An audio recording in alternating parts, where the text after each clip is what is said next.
Welcome, and it's the PHNX Cardinals podcast, your premier Arizona Cardinal podcast. Like and subscribe. Leave us a 5-star wherever you get your programming. Become a diehard. Go PHNX.com. Pick up a free hat and or shirt every single year. You are a diehard. I'm Johnny Venerable. He is Bo Brack. It's a mock draft Tuesday here on PHNX Cardinals. Bo Brack, how we living? We're living well. I just got my Andrews and Dejo Make Football Violent Again hat.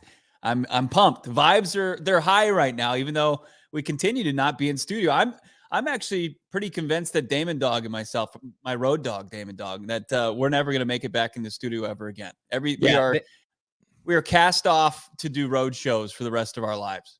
They've enjoyed so much not having you in studio that they prolonged it yet another week. They might just roll this right into the combine in 2 weeks, which we will be at in Indianapolis. Ahead of the combine, though, a lot to discuss. A lot to talk about, and the show title says it all today.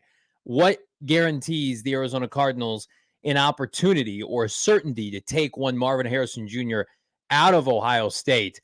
And I think I can say one guarantee, and that involves a certain team at number third overall, that being the New England Patriots.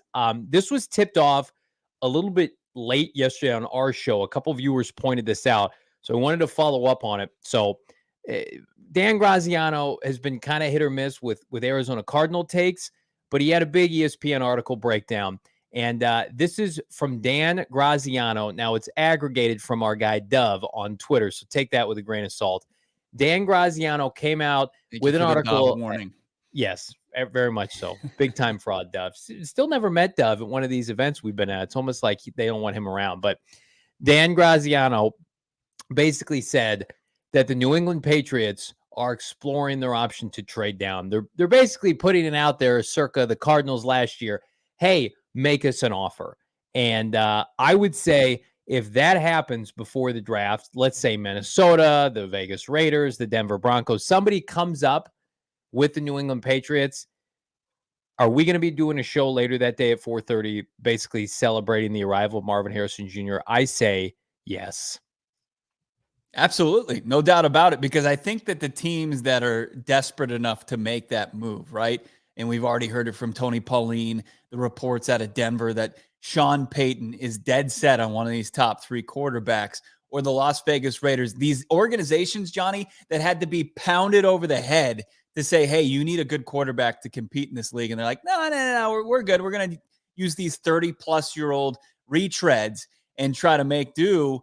And they've realized that that's a failing way of success. So, yeah, I think that they finally realized it. They're ready to pony up. And the New England Patriots have the ability to trade down and really kind of kickstart their rebuild, just like Monty Ossenfort did. But I think what the Patriots have the advantage of here is 3 surefire prospects at the quarterback position, where I think last year's draft, it was 2 surefire guys. And I know that Young kind of fell by the wayside during his rookie season. CJ Stroud, emerged. And then Anthony Richardson, from the sample size we got, he was great, just like his pre-draft process. Like, you saw a lot of good that you should be excited about, but you still don't know. Where I think this draft, you've got Caleb Williams, Drake May, and Jaden Daniels that teams are excited about.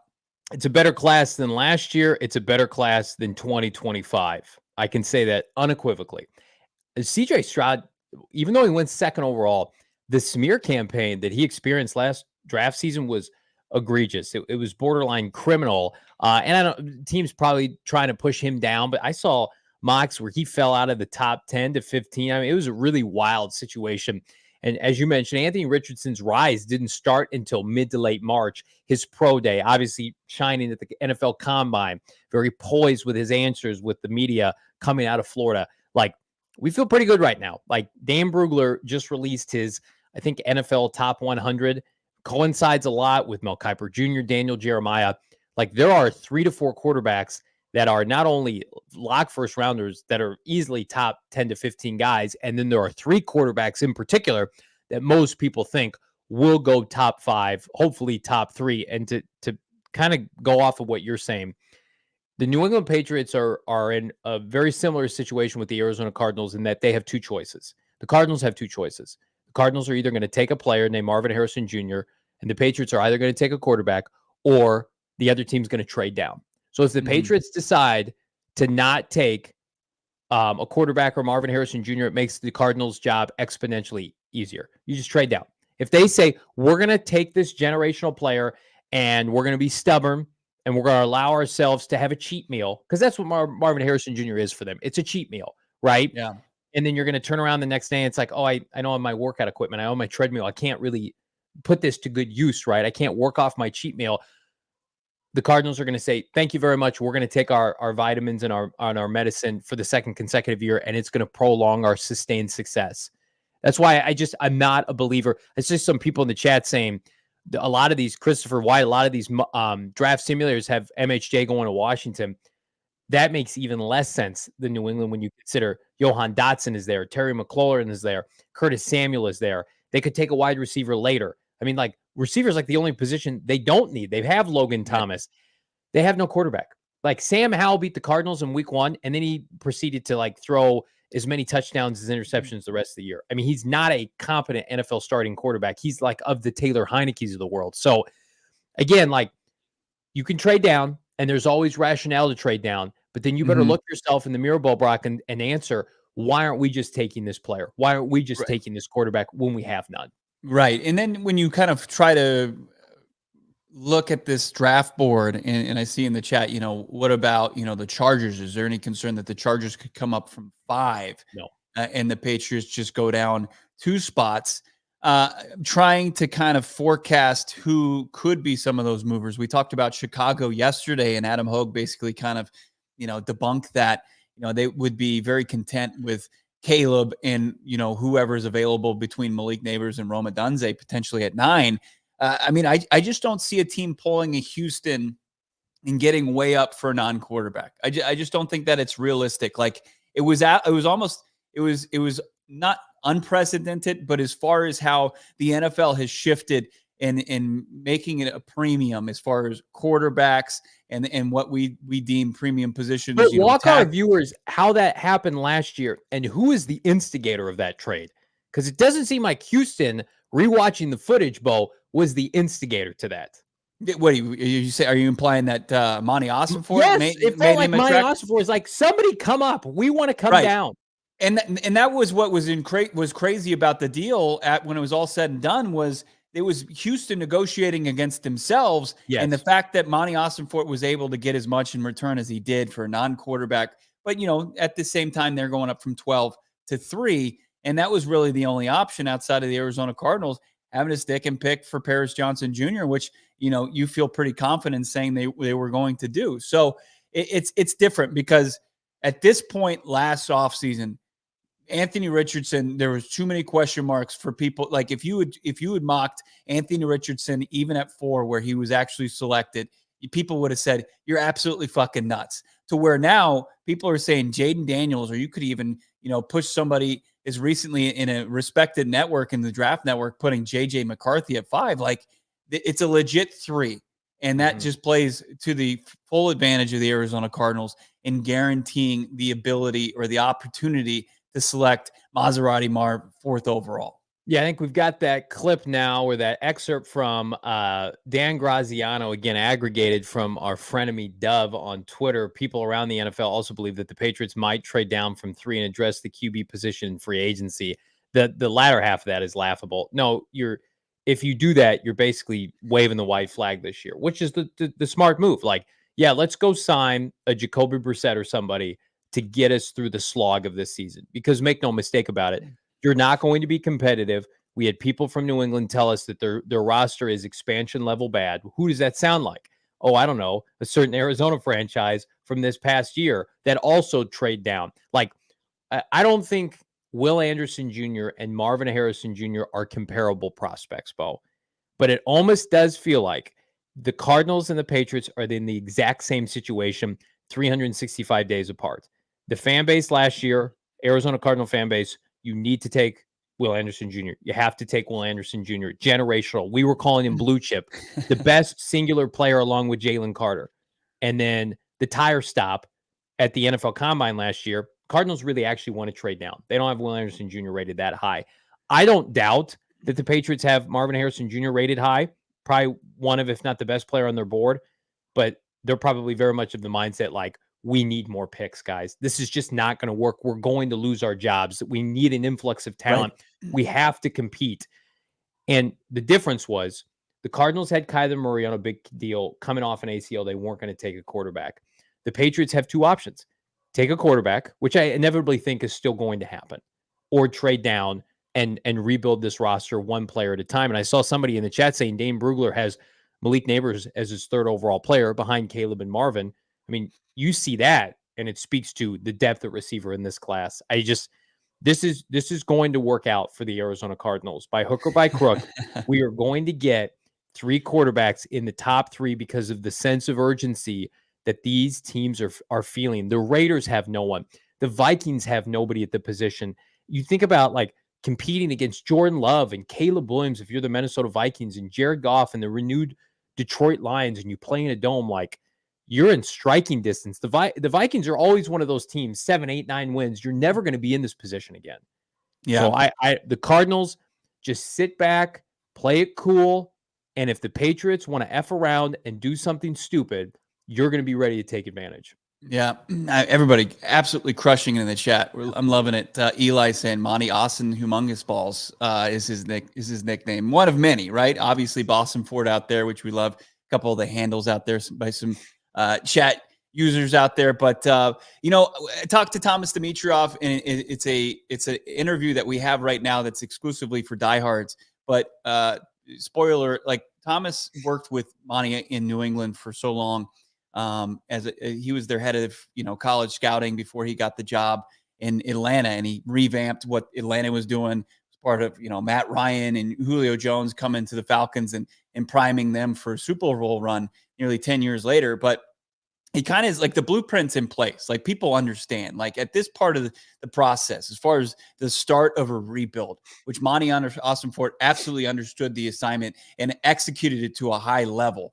The New England Patriots won't be that naive to it, despite them maybe getting in their own way about the Patriot way, and maybe they could go against the grain because they are able to do so with a crutch of Bill Belichick and Tom Brady for so many years. But they understand, at the end of the day, you understand that at this stage, if you want, your new head coach and Gerard Mayo and whoever takes over in the front office, you want them to be successful. It either starts with finding your next franchise quarterback or accumulating future assets and creating draft capital in order to revamp this thing. It's not that tough of a thing to do, no. But as far as executing it, like how to do it and really kickstart this thing to the best of your abilities, that's what the decision makers in Foxborough need to figure out. So if they keep it simple, they can be on the right track as soon as the Arizona Cardinals have been, where it's one tough season, and then the next offseason, you're right back in the thick of things, and you're being able to overhaul your roster with everything that you've done this offseason. So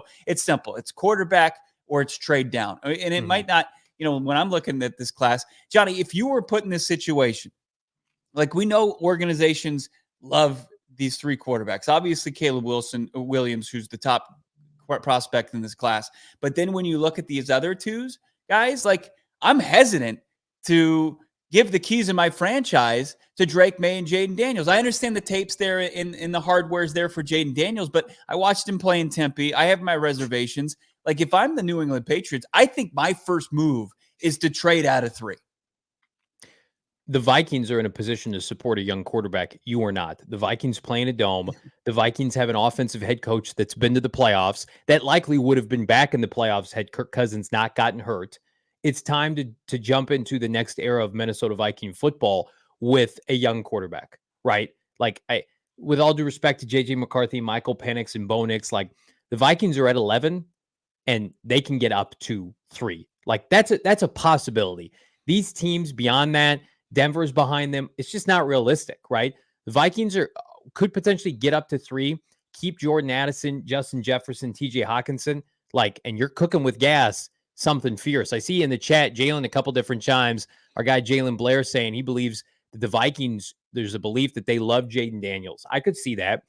Brett Coleman was on the Mina Kimes podcast last week and said the Vikings were in love with Anthony Richardson and offered up the farm, but went with another team. It was obviously the Cardinals.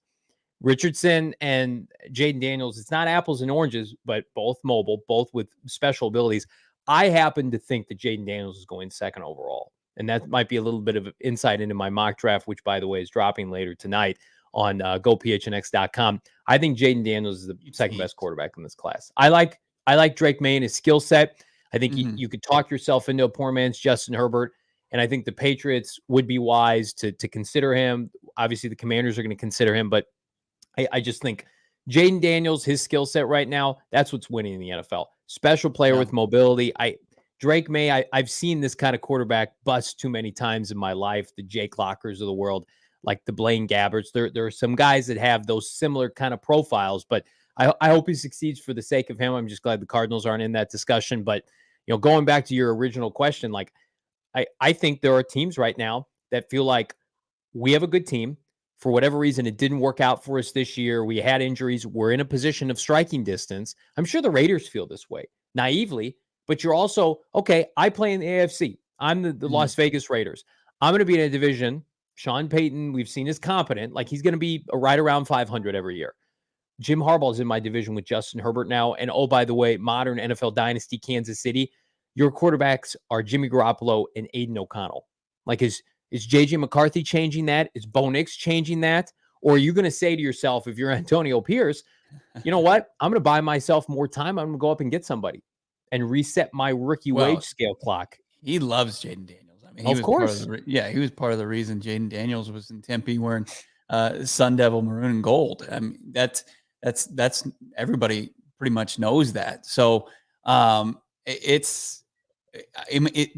hope this isn't insulting to Jaden Daniels, but I think even on his at the very worst, like, I think his floor is peak Josh Dobbs. Like, when Josh Dobbs was rolling, I think that that's what he can at the very least be at the NFL, right? Like, he's mobile. And give him more credit than that. I mean, Dobbs that's what I'm saying. That's what I'm saying. That's his Tennessee floor. And was solid. Daniels was the Heisman Trophy winner. No, but at the same time, you're trying to figure out how. Okay, I misunderstood. I thought you said his ceiling was peak Josh Dobbs. And I'm like, no. Okay. That would be like, I'm just basically spitting in his face if that's what I say. Here's what I will say. The people who are like anti-believers in Jaden Daniels all reside here or were here when he was at Arizona State.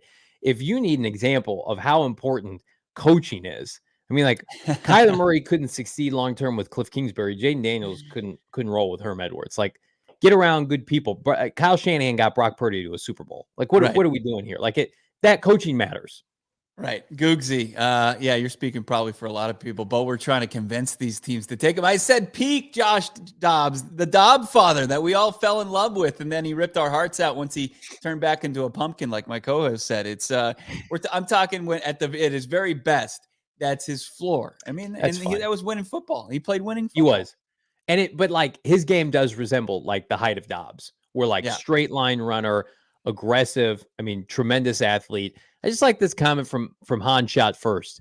The Cardinals are basically in a win-win situation here. It's a great feeling. They have a later pick than they did last year by one pick. They're in a better spot. They're in a much better spot.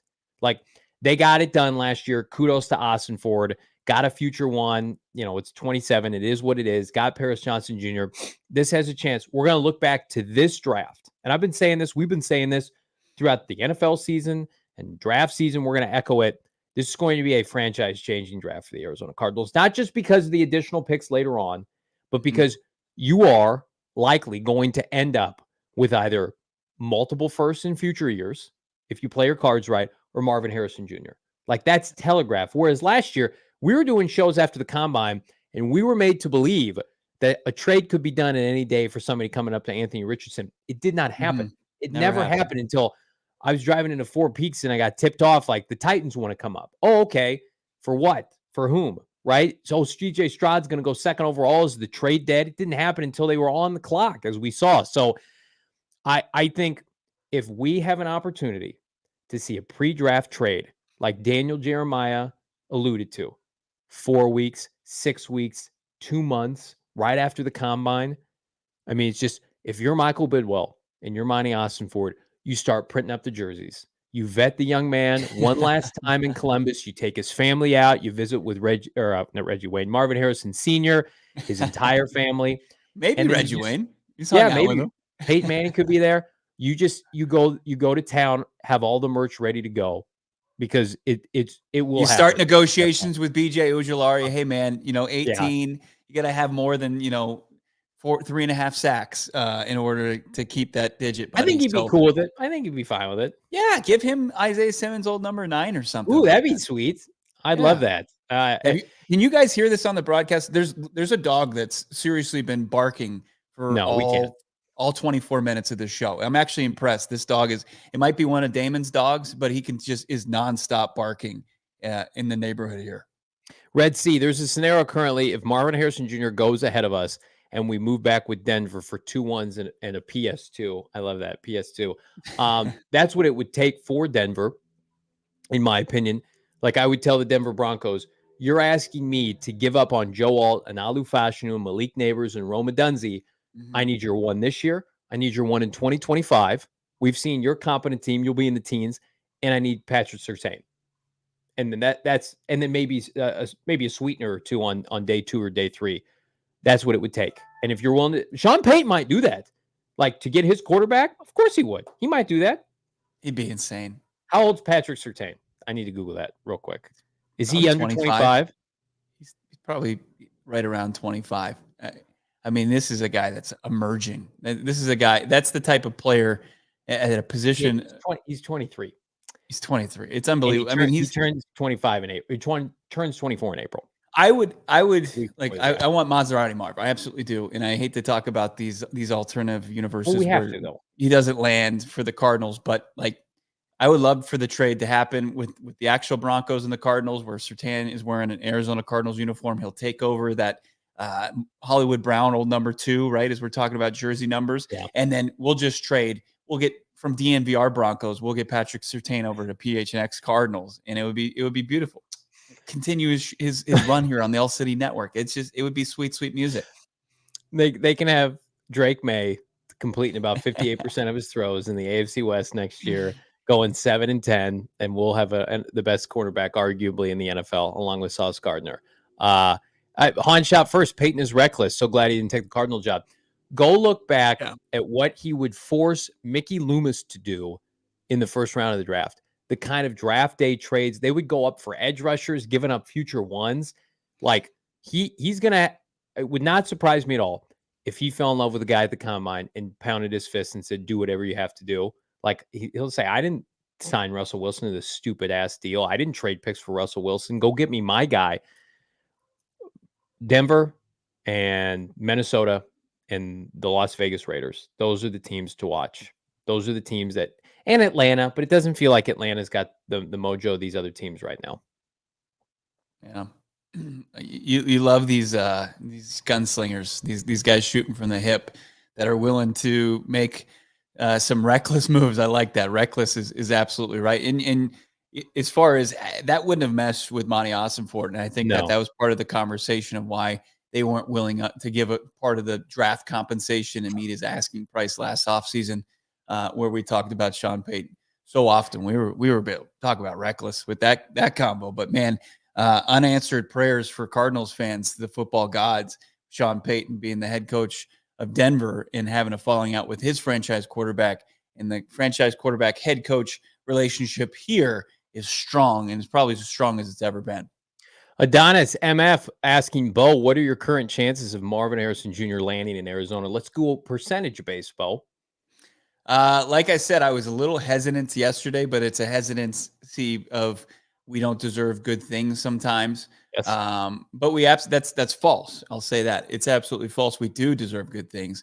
I would say I'm going to put it at a very 75%. That's fair. A very optimistic 75% here on February 13th, the day before Valentine's Day. But look, at 75%, I'm prepared. I'm writing out that love note the night before Valentine's Day. And I'm asking Maserati Marv to be my Valentine. There's nobody else I'd rather have. That's true. Yeah, I think you think back to like when they beat the Eagles, I had basically conditioned myself that it wasn't going to happen. Yeah. And then with everything that transpired in week 17 and the kind of the dominoes, I would say I'm right there with you. Maybe a little bit more optimistic at 85%. Here's what I will say. And that's, I like that. That's even more optimistic, but Mhm. I don't think that there's a player that you could consistently say is the favorite more so than Marvin Harrison Jr. landing with the Arizona Cardinals. Go check out on gophnx.com our mock draft tracker and look around the NFL landscape. And the media doesn't know everything, trying to telegraph, but go look at the heavy hitters on that list. 90% plus are Marvin Harrison Jr. There's no scenario in which Marvin's available that they pass on. And then, like, we talk it out every day on this show, like, okay, if Marvin's not available, fourth overall for the Cardinals, why is he not available? Look me in the eye and give me a rationale that makes sense.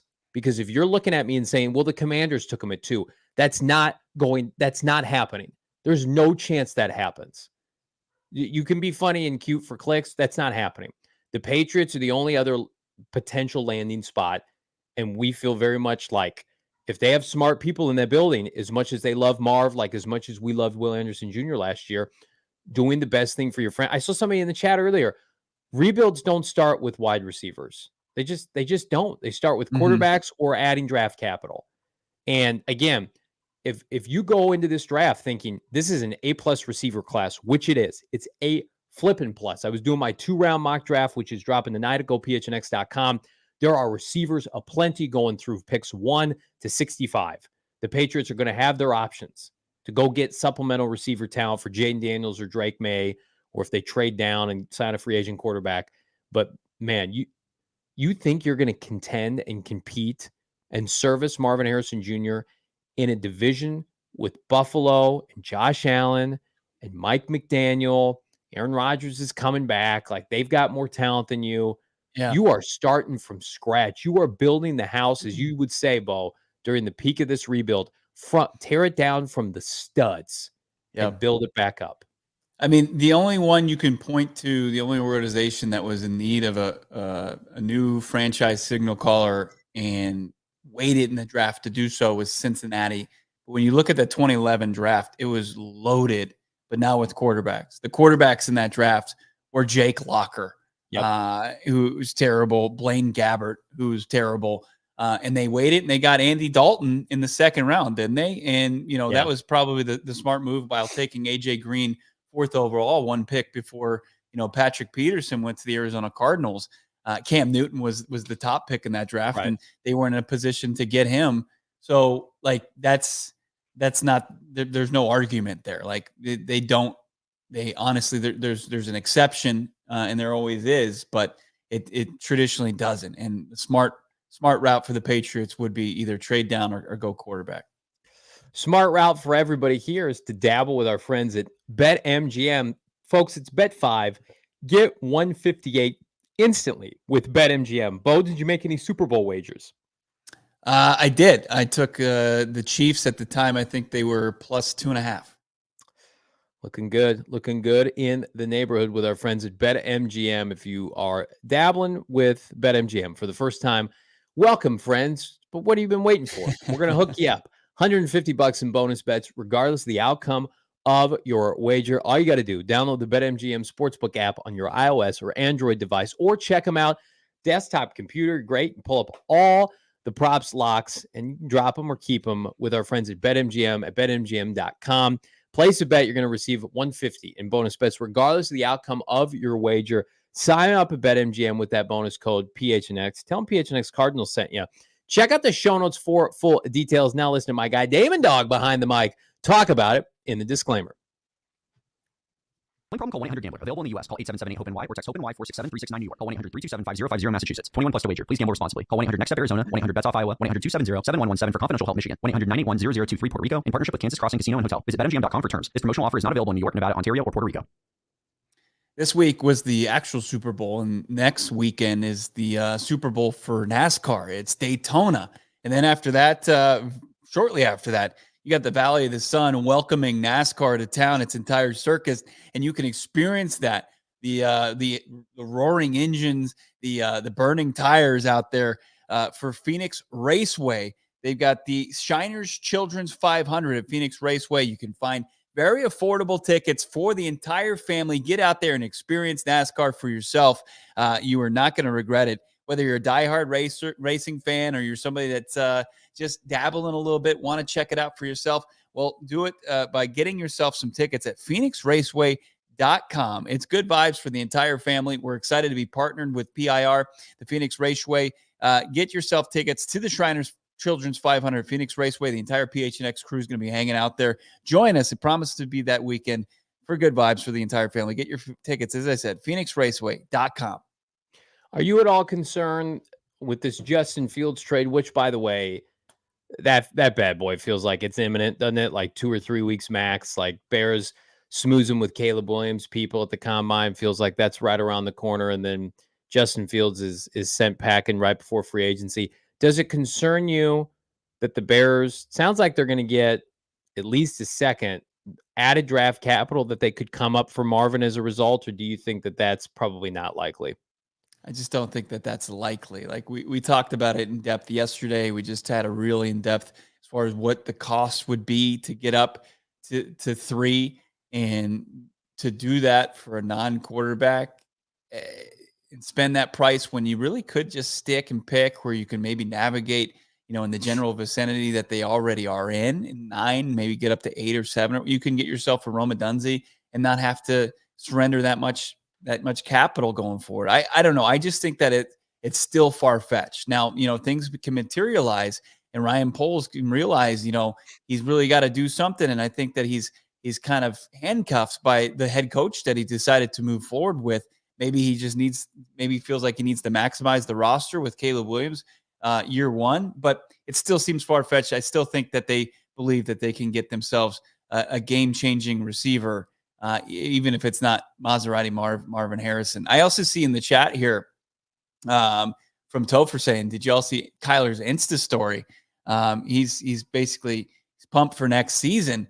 And we've got a short that's dropping. It's a clip from our interview with Michael Wilson. And we also talked to Trey McBride. Like, Kyler Murray's talking to anybody that's willing to listen about his excitement about next season and how he hated being on the couch watching the playoffs and doesn't want to have to do that any longer. So look for that. Our conversation with Michael Wilson. You can check out the entire 25-minute interview that we did with Michael Wilson, Cardinals standout wide receiver at Radio Row. Really some good tidbits in there, Johnny. Yeah, speaking of Kyler Murray, did you see the 33rd team release their quarterback rankings? And was pretty solid with where they had old K1. But the rest of the list, Bo, there's just a lot to digest. Here it is, 33rd team 2024 offseason QB power rankings. I like a lot of this, frankly. You got Baby Hands, Kenny Pickett at 31, Bailey Zappi at 32, right? Justin Fields is at 21, couple notables. Brock Purdy was just in the Super Bowl that everybody told me was the MVP. No, this is probably right. He's in the back half of the top 16. K1 Kyler Murray, 11th in front of guys like Geno Smith, agreed. Kirk Cousins, agreed. Jared Goff, Aaron Rodgers, Anthony Richardson. What stands out to you on this list? Outside of it's just pure chaos. I love it. I do appreciate Kyler being 11th. I think that, when I talked to Chris Sims, he said he's in the top half of quarterbacks. So I think anywhere you can put just outside knocking at the top 10, I think is fair. But like when you start to kind of nitpick this list, Justin Herbert coming off a real terrible season by his standards to be as high as 4, you're basing that solely on potential. And then you have the season, you're basing a lot off of like Dak had a really good statistical season. And while he's ahead of CJ Stroud, you got Trevor Lawrence here in the top 10, who had a real midseason when we have like 21 touchdowns to 14 interceptions. It's all over the place. They have Geno Smith. Is Kirk Cousins based on his injury, and Jared Goff is below Smith and Cousins. That's kind of crazy to me. And then the same thing goes for Aaron Rodgers. And then you disrespect to Jalen Hurts and Brock Purdy and Tua. This is all over the place. And they have Watson below Desmond Ridder and Bryce Young. It's like Desmond Ridder shouldn't be ahead of anybody but maybe Kenny Pickett and Bailey Zappi. It's great. I love it so much. I just love like Tua had his best year, and he's still like, people are just like, yeah, you could be your year with Tua. And like I looked up his numbers, he didn't throw 30 touchdowns this year. Kyler Murray's a special How many did he player. throw? 29. That's didn't throw 30. 29. It's good stuff. And I think Kyler Murray's gonna be back. He's going to be back in the top 10 this year. I think everybody agrees with that. If you agree with Kyler Murray in the top 10 this year, hit that like button on this video. Give it a like if you don't agree. We'd appreciate that. So we're going to be at pff.com later in the show. We're going to do maybe a 4-round mock draft. So stay tuned for that. But Brad Spielberger, our friend, or maybe friend of me at PFF, he's asking for it. And I'm going to have to give it to him at the Combine because he put together an article basically saying that the number one, not like a free agent, you can't afford to lose for each team. Yet the Cardinals can't afford to lose Hollywood Brown. Now, I feel like in talking with Brad, maybe that's just kind of a placeholder because of the rest of the free agents, just kind of pick your poison. But then he also had something interesting. He had a trade proposal involving Haason Reddick. I can't remember what team it was, but the compensation was, you guessed it, Houston, yes, a second-round pick. And this comes on the heels of will they or won't they trade Haason Reddick, Philadelphia, quote, giving him an option to seek a trade. Second-round pick, probably a little pricey for the Arizona Cardinals, especially considering they're picking 35.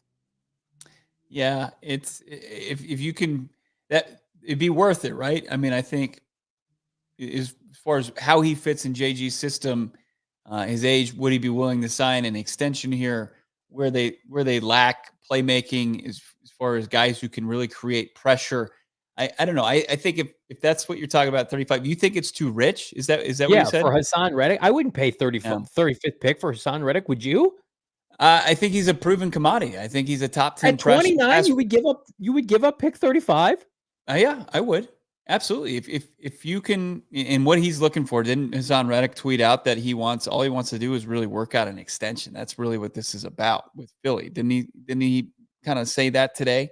I'm shocked by this. I thought you and I were on the same page yesterday. What are you going to who's a better option, I guess, than Haason Reddick?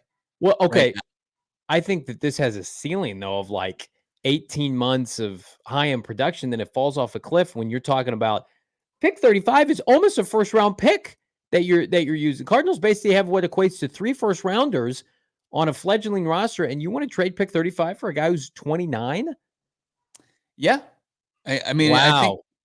I understand what you were saying yesterday where you feel like this is maybe a year ahead of schedule to pull off a move. But if that's the asking price, I don't know. I mean, 35, who in the draft is going to give you, consistent production, for that you'll get for at least a season and a half, 2 seasons. I don't know. That's Reddick. Their job. Figure it out. Draft an all-pro at 35. And it does. I'm not saying necessarily. Listen, I don't want to give too much away. I have the Cardinals in my mock draft taking a pass rusher at 35.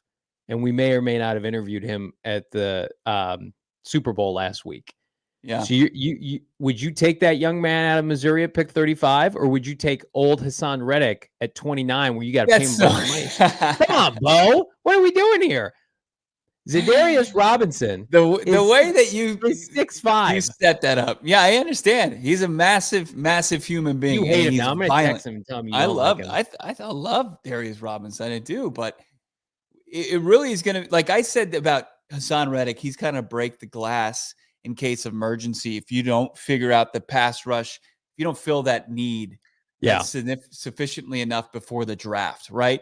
Yeah. So it also depends on what you do at 27. Like, is a Dallas Turner there? Because if you get a Dallas Turner there, then at 35, you don't need to go out and get a Haason Reddick. But if I'm pressed on it and you haven't found that guy that's going to wreak havoc from your front 7, I think Reddick is worth the 35th overall pick. I'm shocked by this. We are going to have probably our biggest disagreement in a hot minute here. What are you willing to give up? Just one of the thirds? Yeah, I would give up. Think about what Houston gave up in Brad's hypothetical. Pick 50 something. Cardinals are in the 60s. Give up a third this year and a third next year, and if they don't want that, they can kick grass. But I'm 35 for a 29-year-old. That's a Keim move. Who was the 35th overall pick last year? I don't know, probably somebody elite. I'll tell you. Joey Porter Jr. went 34, right? Yeah, 32nd or 33rd. Will Levis, I think, was 35, wasn't he? 34. Who is 35? He was.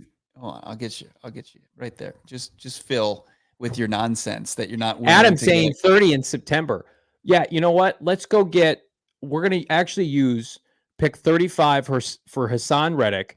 Roger McCreary, the corner out of Auburn, was the 35th overall pick last year. How did Roger do this year? We're going to use. He had 2 picks. He had 2 sacks. Looks like he had a good season for the Titans. Good for him. We're going to use 2021. Javonte Williams, running back. He's good. When he's healthy, yeah. Really good. Okay, let me make sure I understand this. Pick 35. DeAndre Swift. 30-year-old Haason Reddick. We can use pick 104 on my grandfather, who's 95 years old in a retirement community in Bloomington, Illinois. We're going to do that next. We're going to draft John Ficca at pick 104. And then potentially now with one of our thirds, then let's flip that and then go out and reacquire Rodney Hudson. I think that's a good plan. Okay. Well, if you're staring down another season of Dennis Gardeck and Zaven Collins being your primary pass rushers, then sure, hold on to 35 and go out and get your Roger McCreary. Get a young Pat. First of all, you're allowed to take more pass rushers. The car like that. I cannot believe you're entertaining that. That is. Let's move on to the next story because I can't even look at you right now. Brandon Aiyuk supposedly. What are you talking about?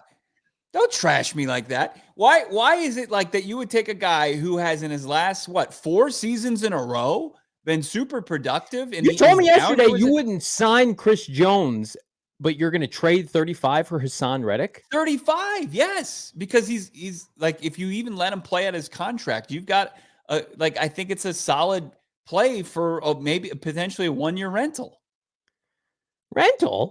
Let's not put 35 on a pedestal. You've got the 4th overall selection. What's happened to you? 27th overall selection. Are you dehydrated? We need help. They have 3 third-round picks. Right, they have 3 third-round picks. You guys can sit here and I'm going to go on to Hoarders, and you're going to have 2nd and 3rd round picks underneath just things of trash because you value him so much. Like, he's a proven commodity. He's old. The Cardinals drafted him in 2017. He's almost been in the league for 10 years. Red Sea, Bo, reach any further, you're going to need go-go gadget arms. Absolutely. You guys, fine. Crush me in the chat. Get help.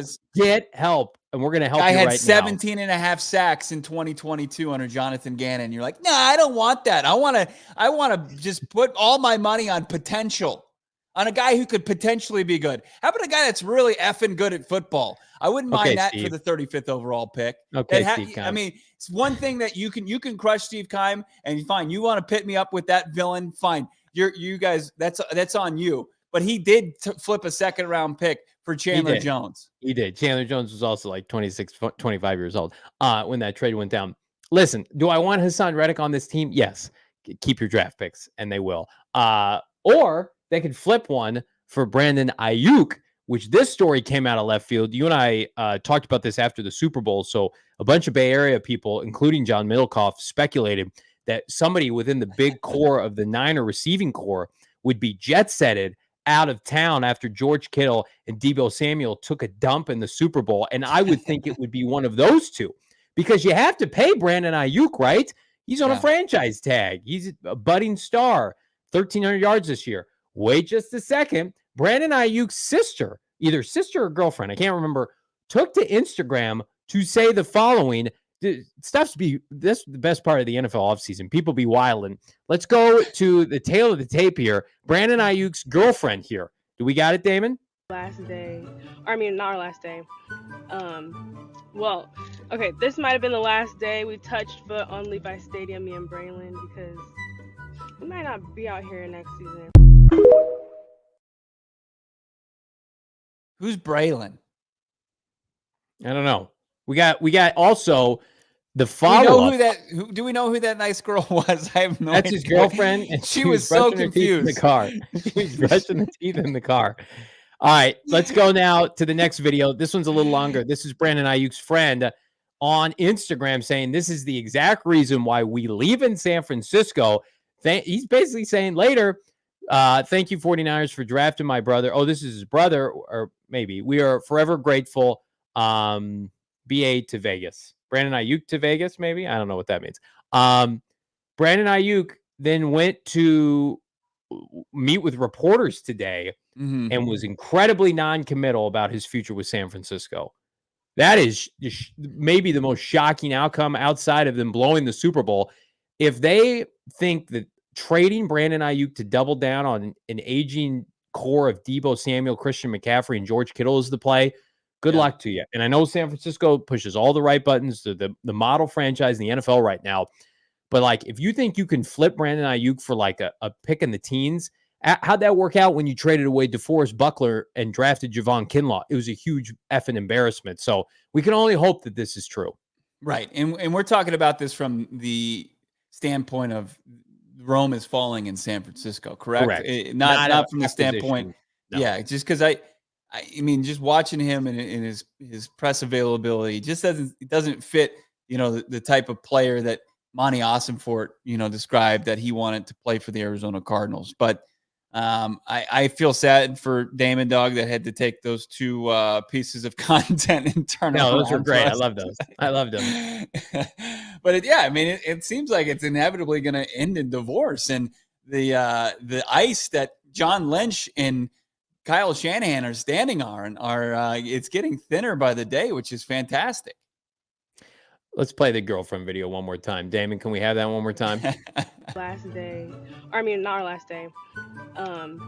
Well, okay, this might have been the last day we touched foot on Levi Stadium, me and Braylon, because we might not be out here next season.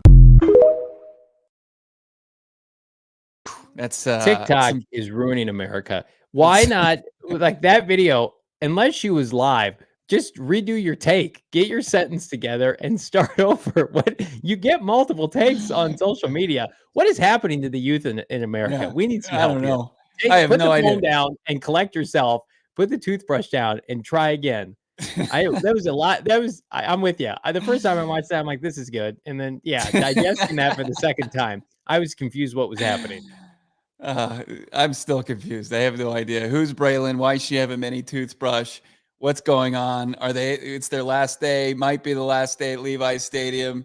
Oh, what a complete mess. I have more questions than I have answers, even after watching all that. Okay. So Haason Reddick, the jury, according to Bo Brack, is mortgage the future for a 30-year-old, but thankfully we're not going to do that. Brandon Aiyuk and his girlfriend, who knows what's happening there, but somebody get me a TikTok account and a mini toothbrush while I make my case for Haason Reddick. Not going to be Cardinals. Who will be a Cardinal in our upcoming mock draft? We're going 4 rounds today, baby, with the PFF mock draft simulator. But before we do, from one Cardinal to another, how about our friends Desert Financial Credit Union, the official credit union of the Arizona Cardinals for more than 84 years. Desert Financial has been Arizona's largest, most trusted local credit union, dedicating to creating exceptional experiences by giving back to the community and providing financial solutions that make life better. They're the number one credit union in my house. I am repping the Red Sea with the Arizona Cardinal Visa debit card, and you can too. And if you're looking for maybe more robust options, Desert Financial is going to hook you up. Checking, savings accounts, mortgages, loans, credit cards, investment options, and more. Plus, they got a ton of locations here in the Valley, in the East Valley. Get you your money when you need it. Show your team spirit. Open up a free checking account online. Get Arizona Cardinal Visa debit card. Go to desertfinancial.com/Cardinals to get started. Every weekend, we have flag football. And every weekend, we bring a babysitter because my wife and I are coaching. We want to help out. And the babysitter needs cash. And I never have cash, but there's always a Desert Financial Credit Union. Drive through, grab what I need, take care of it same day. Super convenient and easy. Check them out. They will not disappoint you. Hopefully I can convey how great Empire today is as far as getting new flooring, better than that young lady in a car with her mini toothbrush trying to convey that she wants her friend Brandon Aiyuk out of San Francisco because, well, Empire today is a little bit easier to say because they're easy, they're quick, they're convenient as far as your next flooring needs. You're trying to get some new carpeting, you're trying to get some new hardwood. Well, Empire today is exactly how you're going to do that. You're going to go to empiretoday.com/PHNX and you're going to start your journey into getting new flooring in your new condo, your house, wherever it may be. Empire Today is going to do it, and they're going to do it with the knowledge that you would get from an expert, not somebody that was just working, at Fry's food stores just down the street a week ago and then had to fast track their knowledge as far as flooring needs. No, they've got the virtual floor designer where you can find out what the new flooring is going to look like in your setup and do it today. Go to empiretoday.com/PHNX and you can start your way to receiving $350 discount on your flooring needs. That's going to empiretoday.com/PHNX and you'll start getting your flooring needs with a $350 discount. Damon Dog, can we see the top 10 of the NFL draft as it stands right now today? My friend, I am definitely not using this graphic to change into. It's time for the mock draft with Bo and Johnny, brought to you by our friends at Empire Today. There you can see it. The Chicago Bears picking first overall. The Commanders, Patriots, Cardinals, Chargers with Jim Harbaugh at 5th. The New York Giants. And then we've got the Tennessee Titans. Who knows what's happening there? And then, of course, the Chicago Bears and the Atlanta Falcons and the New York Jets. Looking good. And, it's time today to build your empire with Empire Today, the official sponsor of the PHNX Cardinals weekly mock draft. And look, it's a couple Monty Austin boards here, ready to hook you up with a draft unlike any other. I'm going to present my screen. Bo Brack, you let me know when you can see what I've got going on with our friends at the PFF Mock Draft Simulator. There we go. Starting to load. You've already got us in the Cardinals war room. The Bears are on the board. Washington up next. The Patriots third. And the Arizona Cardinals picking in their 4th overall selection. Any want, Will, to jump up there and ensure Marvin Harrison Jr.? You're just going to let these draft dominoes fall? Well, let's see. I mean, if we go to the New England Patriots and we just say, okay, what would it take? Could we throw pick 105 for 4 and 3? Would they be interested? Might be interested. Is that something you'd be willing to entertain, Bo Brock? No. Okay. No. Let's see. Maybe 137. Less likely. I say we roll the dice and we get this party started. Let's do it. You can just see my bald head, by the way, sticking out. Shocking selection. Rome Odunze going 3rd overall to the New England Patriots. Things have gone horribly wrong for the people in Foxborough, and I like Rome Odunze. He's the best deep threat in this class, but inexplicably passing on MHJ, Malik Neighbors, Joe Alt, Jaden Daniels still available. What do you make of this situation? It's just, this is dumb. I don't like this mock draft. It's not realistic. You want to go back and start over? I mean, I agree with Red Sea. Let's just take Marvin and move on. Okay. Yeah, Jaden Daniels still available. We draft Marvin Harrison Jr. We fast forward to pick 27 for the Arizona Cardinals. And before we dive into who's available, somehow Jaden Daniels lasted all the way to pick 26. Something happened pre-draft. There might have been who's the player that fell to the Miami Dolphins that had that video that came out. Is that what's happening here in this Laramie Tunsil? Yeah, did he have a gas mask bong? Yeah, it might be that 2.0. Joe Alter's on new. What's happening in this draft? I'm going to start this over. I'm sorry. Okay. This has never looked like this before, and we're going to get this party started here.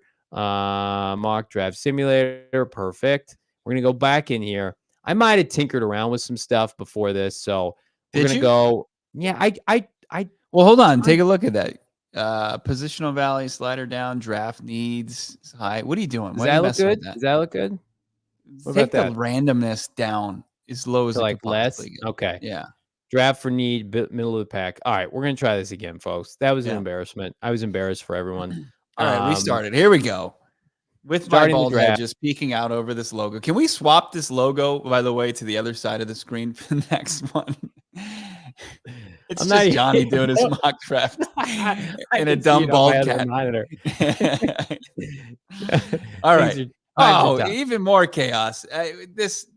I'm losing a lot of faith. This is real. This is semi-realistic, right? This is what we need to do. It's time to trade. The New York Giants potentially wanting to come up. They're interested in trading for Jaden Daniels. So obviously we go 4, we go 6, we go 39, we go 47, not interested. 170, not interested. 108. You haven't even gotten a future first in there, and they're not interested. What's going on here? Do you get I don't know what the hell's You got to happening here. start with the future first. I think we force this trade here. I think you want to come up 2 spots, or do you want to just say teams interested? There's a lot of teams interested. Well, do you want to talk to somebody else? Let's talk to Atlanta. All right, we're talking to Atlanta. 8-43, a 1 next. What the hell is going on here? Yeah, all right. I agree with was it Daniel? Let's call up Mr. Desperate, Sean Payton in the Denver Broncos. Okay, so here's what I'm doing. Here's what I'm doing right here. We're going down here. We're getting nuts. Johnny. Oh, yeah, I like that a lot. I feel really good about this. We're forcing this trade, by the way. This is game 4. Is that enough for you? Yes. Patrick Surtain, a 1 next year, go down to 12. So basically it's 2 1s and Pat Surtain, but a swap of 1s included in there. All right. I think we do it. Force this trade. Oh, the trade went through, and the Cardinals have a 23-year-old all-pro corner. Thank you, Sean Payton. You are reckless, sir, and we will resume this draft at pick 12. All right, so a lot of talent went off the board. So as you can see here, Malik Neighbors somehow went 4th, which is stupid. We're just going to pretend that's Jaden Daniels. Joe Alt's gone. Roma Dunze, Brock Bowers. Cooper DeJean, who's a PFF darling, snuck in there with Chicago. God help the people of CHGO if that were to happen. Looking at this list, Bo, anybody stick out to you where you could say, you know what, that's an investment I want to make? I mean, it's really how you have these tackles scouted. You know, Fuaga is kind of making his case, did during the Senior Bowl, to be tackle 3. So there he is, right for the pick, and at 12. And then it also comes down to how you have your corners ranked as well. You've got Wiggins. You've got a couple other guys on there down the board. I'm sure Quinyon Mitchell is there. But, man, would Fuaga be – he would really bolster your offensive line, wouldn't he? I think this is the pick here. I think unless you really love a Dallas Turner or Jared Verse at the edge rush position, you know, I think Fuaga would be great bookend with Paris Johnson Jr. You've already helped your defense exponentially by adding Pat Surtain. Now, I know he plays cornerback, but you will have assumed at this point, Bo, that they've addressed some semblance of a defensive line in free agency. Yeah. We still have Calvin Beachum penciled in with respect to him at right or left tackle. I think this is the play. The more you hear about him, the more you think that he could sneak into the top 10. I mean, you look at it, just a physical specimen, 6'6". He's bigger than Paris Johnson Jr. He's about the same size. Only allowed 2 hits this year. Hasn't given up a sack in 3 years as a member of the Oregon State Beavers. In the Pac-12, when they're playing Latu at UCLA and they're playing Washington and Oregon, and you know Arizona was ranked this year. I mean, they had a hard non-conference schedule. This is a supremely gifted player. And look at this. He's a ready-made NFL right tackle, which allows you to kick Paris Johnson Jr. over to the left side, Bo. Yep, let's do it. Put him at his natural position in your offensive line. You can set it, forget it for the next 5 to 6 years potentially. All right, so now we're down the board at 27th overall. Some interesting names here. Troy Franklin, Michael Penn, or what am I saying? Why am I even mentioning Michael Penn? He's not in the conversation, but he's still on the board. He's available. Byron Murphy. So if you go Byron Murphy and you took Fuaga, now I mean you really are investing in the trenches. I think they would be playing bully ball. I think this is the play. I like Troy Franklin fine, but he's under 6 foot. Or excuse me, he's not under 6 foot. I was thinking of maybe the kid from Georgia. But again, like, is he somebody that's going to be able to demand, you know, a number 1 corner opposite him in the NFL level? Is he going to be a future number 1 receiver? You'd have to weigh that. I don't think he's a first round caliber receiver right now. Whereas I think Byron Murphy, once we fast forward to the NFL draft, is going to be defensive tackle number 1, and he's going to go top 20. The best defensive line not named Michigan this year belonged to Texas, and the Texas Longhorns have 2 of the 4 best defensive tackles in this class. If I know we're taking our medicine here, and it's not sexy, but Patrick Surtain, premium position. Fuaga, premium position at tackle. Byron Murphy, pass rusher, 5 technique, 3 technique, premium position. I mean, like, you are investing in the health and longevity of your roster. You got to figure out what to do at receiver, but I think that's a problem for day 2, Bo. Yeah, Chase, Brandon, Red Sea, all saying it's an easy pick with Murphy. Let's do it. Let's Put the do it. card And in. then look, Cardinals are picking 35. I mean, man, Oh, there's some temptation here. why So the not? Are I you talking I about think Darius Robinson? yeah, because I think listen, let's just say hypothetically they added a defensive tackle and an edge rusher in free agency that are rotational players. Maybe the D tackle is your blue chipper of free agency, but I think edge rusher, tackle, cornerback, defensive tackle. I mean, you're set now, man. Yeah, it looks great. I mean, I don't have any issue with that. I mean, you've got some true beef there. It's versatile between, a big guy in Murphy, and then you got a guy who's just as athletic as they come as far as front seven players going. Darius Robinson. Just scroll down real quick. We'll just see who's available because Mitchell's interesting out of Texas, as is Keon Coleman out of Florida State. Chris Jenkins about down the line, Walker? man. Yeah, Walker's good, but I think that the difference there isn't that big of a separation between Walker and maybe who would be available for one of those 3 third-round picks. Can you get a little Could you get a Brendan Rice? I think that's I'd either go Robinson or Jenkins. That's probably my pick to kind You're of not bolster the considering defensive Keon front. Coleman at all. Probably not. Like I just didn't see the consistency there. And like I said about, Mitchell and Tez Walker, I think that you can find similar wide receivers later in the draft. Darius Robinson, Patrick Surtain, and Fuega, and Byron Murphy II. The Cardinals do not have players that look like them on their NFL roster. They just don't. Just because the Cardinals have a 53-man roster doesn't mean some of the parts are equal to the other franchise in the NFL. I think this is the play. I think Dane Brugler had him roughly about 30-31 today on his top 100. You want to get after Brock Purdy and make him uncomfortable, a la Chris Jones. You want to get after Geno Smith and an aging Matthew Stafford. And then you got to hope that Monty Ossenford can find somebody like a Michael Wilson 2.0 to supplement. And I think he can. And I also think, Trey McBride, Higgy Bear, you make it work in the short term. And the Cardinals, Darius Robinson's the pick, in my opinion. All right, let's do it. All right, so here's where things get interesting. The Cardinals have picked 66, 71, 90, and 104. We got to find this receiver at some point, but I don't want to reach here. Roman Wilson out of Michigan is the top receiver available, but he's ranked 73rd via PFF, and I mean, never had a 1,000-yard receiving season. Did have 12 touchdowns, but playing in an offense that is run first, second, and third before they opt to throw the football, Bo. Yeah, he competed out there. Quinyon Mitchell said that was his wide receiver he liked to go up against at the Senior Bowl. And you see the size, 6 feet. I like Brendan Rice down the board here too, as well. Yeah, like a lot better size at 6'3". Really showed off that he could be physical, play that game. I think that's the wide receiver that you're going to target here with one of your 3 picks. Can you get some value before that as he's kind of down the draft board a little bit? I think the play is you hope and pray he gets to pick 71. What's wrong with What's wrong with whom? I was looking at McMillan, but he was down the board a little bit. And that's fine. Do you have any temptation to double dip with Wilson and Rice back to back here? I just don't know if Wilson. I don't even think Wilson's better than him. I think that I know that he's competitive, but I don't know if I would put him there. You worry about the ceiling. You worry about the ceiling. Yeah. Yeah. Yeah.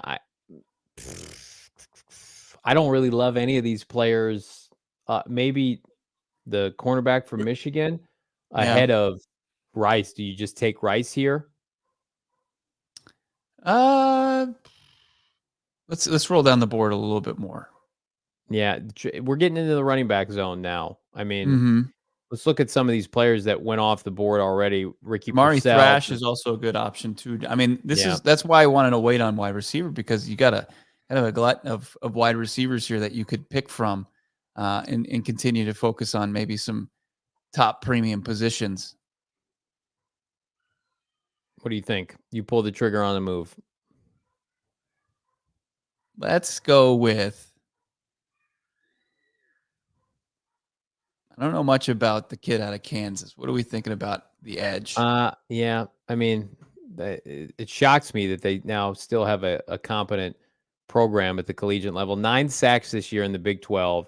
Had a good game against Texas, 82.3 PFF rating, 6'6", 245, redshirt sophomore. So he's on the younger side. Austin Booker, I couldn't tell you one thing about him. I didn't watch a lot of Kansas football. He's outside the tackle edge rusher, a pure outside edge rusher that would play opposite Darius Robinson. But again, then you've got B.J. Ojulari. I know there'll be enough snaps and they want to rotate guys, but I don't know. Like, all right, let's make the pick.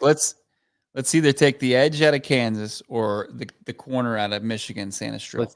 Let's go with the cornerback. Let's double up here. The Cardinals desperately need corners, and this falls right into our advantage here. Brendan Rice, pick number 71 for the Arizona Cardinals. They get their first wide receiver, not at 4, but at pick 71. Fast forward all the way to pick 90 here. You've taken your medicine, right? Mm-hmm. You've hit on every possible need. You've added 2 cornerbacks, including an all-pro. You've added a right tackle. You've added a defensive tackle. You've added an edge rusher. And now are you in a position to say, I'm going to splurge a little bit. I'm going to get a running back? Yeah, I think you look either guard or you can look running back. What's the guard situation? Any of the top Mahoney guys? out of Boston College is a really good player. Rook out of Clemson is excellent as well. I mean, I think he has to be in consideration. There's Cooper Beebe there, who's a favorite of ours. Let's go with Beebe and then look into the running back spot. I like that pick a lot. Cooper Beebe, who I do have in the first 2 rounds of my mock draft. Drop it at gophnx.com later tonight. Pick 104 now. Bucky Irving is the best available running back here. Let's go ahead and isolate this. Kid out of Notre Dame, good player. These are probably the 2 that make the most sense. I'm not a Will Shipley fan. Bucky Irving, a little undersized. I think he's about 5'10". Yep, absolutely. Yeah. 5'10", 5'11" on a good day. So I don't love these backs enough. I think Braylon Allen's a great prospect at 20 years old, coming out of a school that produces a lot of great backs in Wisconsin. But I mean, you could hold off even there. I mean, they devalue him a little bit. I think he's probably worth the top 100 pick. I have no problem taking Braylon Allen at 105. It's whatever your taste is. Johnny, you pull the trigger on which back you want, man. Bucky would be a good play. I don't disagree with that. You don't think he's too small? No, 5'10". He's running back. I know, but he's 200 pounds. Yeah, he is a good player. Damn, he had a monster season. Look at that. 1,200 yards, 1,100 yards, 6.4 yards per touch at Oregon. All right, we'll take the value. Bucky Irving at pick 105 is good value. If he busts, he's a 4th rounder. Who cares? Chat like Braylon Allen there, but okay, that's fine. I mean, I just looked up and saw that. Yeah. Do we ever get Beaumont back on the screen here? I think this is going to be a B+ in a draft where you got Patrick Surtain in a future 1, as well as those first 3 picks and Patrick Surtain. I mean, Jonathan Gannon gets an edge rusher, a D lineman, Patrick Surtain, a future 1, his right tackle of the future, his CB2 potentially, or 3 of the future. I mean, that's an incredible haul. If there's ever a scenario in which you can't get Marvin Harrison Jr., this is probably my favorite of all the drafts we've done. Would you agree with that? Big old boys. Yeah, absolutely. Love what we did as far as the offensive and defensive fronts. It's what people have been craving, for far too long in the desert. And I like this one. I think it's better than a B+. Starting left guard of the future, as you mentioned, and your right tackle to go with your left tackle that's already under contract for the next few seasons, and then some beef up front between Murphy and Robinson. I really like it. I think it's fantastic. So, of course, our friends over at Empire Today, they fuel our mock drafts, building our empire today. That was a good one. Didn't want to do it, but PFF Simulator, it's the AI. It's next thing I know, it's going to be trying to take over the world. It's gone rogue, and I don't really like it. I look at that mock, and that mock makes me think of, how did the Cardinals win against the Pittsburgh Steelers and the Philadelphia Eagles? Running the football, being physical, and I love the high-flying Cardinal offense of years past and touchdowns and the Hail Murray. But what the Cardinals were probably the most efficient they've ever been in a rebuilding year in the months of December and January, because they played a certain style of football that is more predicated to succeeding in those months. Why did the Lions reach the NFC Championship game? Why did the Chiefs, jumpstart their season? Run game, defense, pass rush, right? So I think Marvin Harrison Jr. is an anomaly. He's an outlier. You take him, obviously, if he's there. But if Monty Ossenford wants, and I've been going back and forth at this, but if he wants to pivot and just say, Marvin's our guy, and if our guy's not available, our draft strategy is going to change, and it's going to change back into what worked last year. Tackle at 3, pass rusher in the second round, corner, right? Then we'll take a big physical receiver. I'm fine with that, because this franchise, as you've noted many times, Bo, you still have to take your medicine. You have to have your meat and potatoes. The Cardinals roster, as much as we're high on this season, is not in a position to say we can splurge here and there. No, they have no defensive line, right? They have no cornerback room outside of Garrett Williams and, a couple undrafted free agents and Keitrell Clark in the 6th round. They need help everywhere. Yeah, they certainly do. And that one is more of a really go after your needs. And it would become obviously at the expense of team taking Marvin Harrison Jr. before you get the opportunity to do so, but it also would put you in a position to really, really solidify roster needs all over the place. If you like that mock draft, drop a like on this video. We appreciate all the 260 plus people tuning in live right now. It's just simple. Hit that like, subscribe to PHNX Sports. And of course, if you haven't done so already, become a diehard today. Johnny said he's dropping his mock draft tonight. You want to get maybe an exclusive look at that, you can certainly do so. You get the opportunity to talk to us. The chat doesn't just stop after the show ends. It continues in the member Discord. Only way to get access to that is become a diehard today. Go PHNX.com. Become a diehard. We love it. Bananas Epic Gaming says that's a C- draft. All right. Didn't like it as much as we did, but we'll figure out why that is going forward. I mean, if you don't like all pro corners that are 23 years old, that's your choice. You don't here's what I will say. Your $230.5 million investment being protected for the rest of his career. Yeah, if you don't like that, that's fine. It's a C-.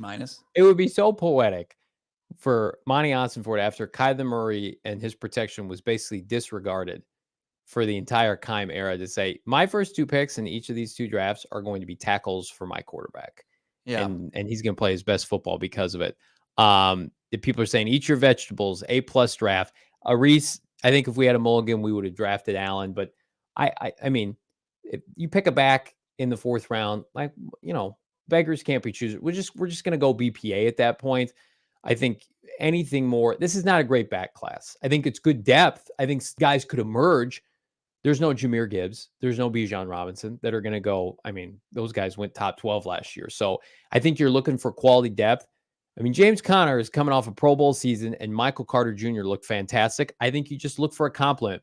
You add somebody in the 4th or 5th round that can be in the mix, and if they emerge, great. And if not, run it back in 2025. Go get it back then. But that's a tone-setting draft for this franchise. That's a differentiator. No doubt about it. And that was a mock draft that's going to set the tone for the true offseason, which is upon us. We own the offseason here at PHNX Sports. Make sure you're following us across all social platforms at PHNX_Cardinals. For Damon Dog, our producer, for Johnny Venerable, I'm Bo Brack. We'll talk to you guys tomorrow on a Wednesday edition of PHNX Cards. We all silly like the mayor.